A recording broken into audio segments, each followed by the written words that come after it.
እናተምሃርካ ምምሃር ፓርት 3 ብሰንኪኻ እየ እቲ ዝዓበየ ስንፍና ናይ ደቂ ሰባት ንጌጋኻ ሓላፍነት ዘይምውሳድ እዩ።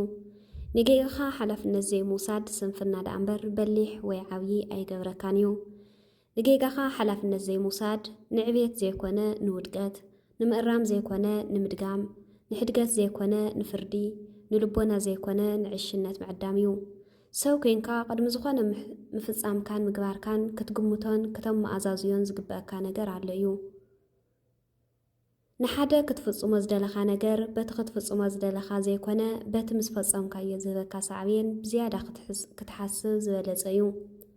እቲ ምንታይ እቲ ኣዝዩ ጠቓሚ እቲ ዝፍጽሞ ዘይኮነ እቲ ምስ ፈጸምካዮ ዝህበካ ውፅኢት እዩ።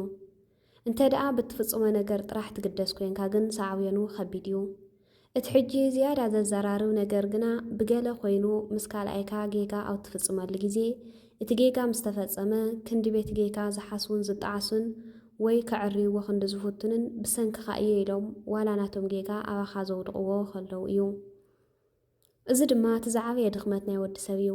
ብልክዕ ዋላ እኳ እቲ ሰብ ናብቲ ጌጋ የውድቕካ ካብኡ ንዕኡ ምውቃስ ግን ንነብስኻ ምውቃስ ይበልፅ እዩ።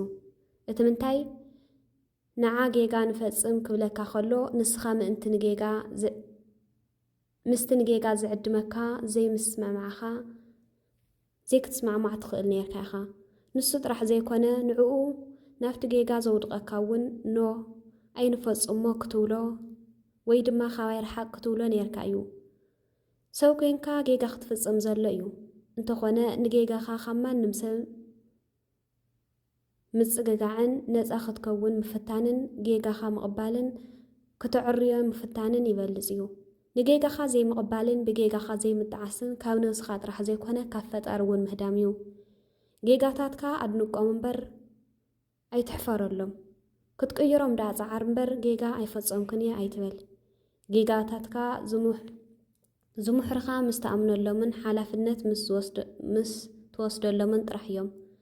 ካብዚ ተበጊስካ ድማ ከተለልዮምን ክትርድኦምን ትኽእል። ስለዚ ኩሉ ግዜ ካብ ነብስኻ ምስ ነብስኻ ኣዕልል። ኣብ ዓሚቕ ጌጋታት ናይ ገዛእ ነብስኻ ጥራሕ ድማ ጣሓል።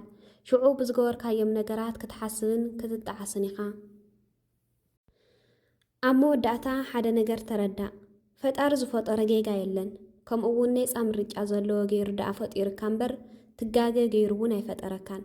ምግጋይካ ውፅኢት ሸለልትነትካ ነፃ ምርጫኻ ንቓል ኣምላኽን ምፍላጥን ንጽቡቕ ምኽርን ዘይግድስ ብምዃንካ ከምኡ እውን ንኸም ምንባብ፣ ምጽላይ፣ ሙፃም፣ ጽቡቓት ስብከታት ምሳዕ፣ መኻየድትኻ ኣብ ምምራጽ ወዘተ ስንፍና ስለ ዘለካ እዩ።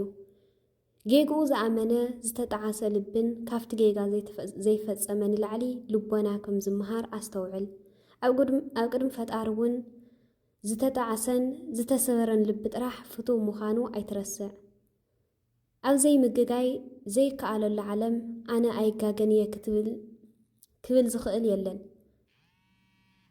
ንዝገበርክዎ ጌጋ ኣይደግሞን እየ ክብል ዝኽእል ግን ይህሉ እዩ። ኣብ ጉዕዞ ህይወት ሸታሕታሕ እናበልኩ ወዲቐ እየ። ኣብ ቅድሚ ሚልዮናት ርእሰይ ከልዕል ግና ተማሂረ እየ። ብዙሕ ግዜ ወዲቐ እየ። ብምሕረትካ ግን ብዙሕ ግዜ ኣልዒልካ ንፈጣሪ ኣቦይ። ኣሜን።